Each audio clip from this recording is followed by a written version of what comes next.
سپیده و ستار به تنهایی برای ما اجرا میکنن. آهنگ نوروزی فروردین دیگه، نه؟ آهنگ فروردین. بله. ساخته کی هستش؟ امیر جاهد، استاد امیر جاهد. و شعرم مال خودشونه و اینکه شعرهای تصنیفاشون رو خودشون میگفتن، آهنگ خودشون. از این دیگه بهتر نمیشه. این شما و سپیده. ز فروردین شد شکفته چمن، گل نو شد زی به دشت و دمن، کجایی ای نازنین گل من، بهار آمده با گل و سنبل، ز بیداد گل لرزد بلبل.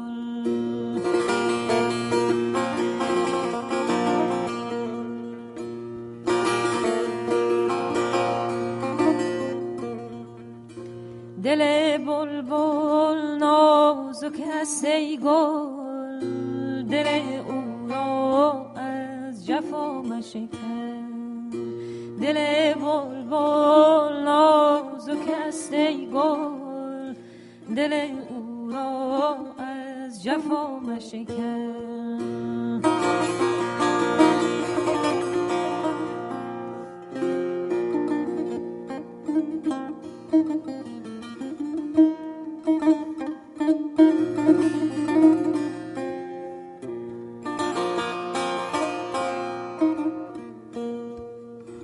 بهار از گل سایبان دارد، دریغا کس پی خزان دارد، خوشان کس کو یاری جوان دارد، خوشان کس کو یاری جوان دارد. بتی تازه با شراب کهن، بتی تازه با شراب کهن.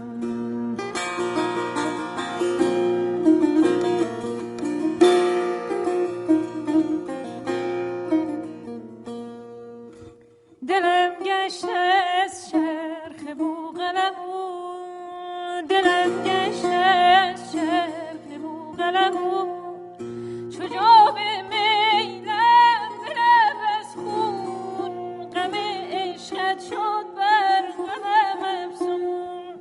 چو جام میلم به لب از خون، غم عشقت شد بر غمم افزون.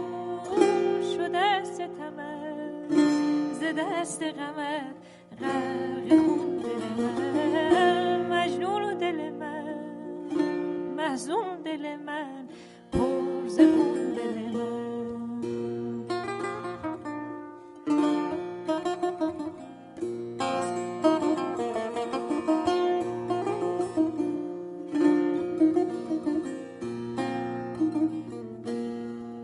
شده ستمت ز دست غمت غرق خون دل من، مجنون و دل من محزون، دل من پر ز خون دل من.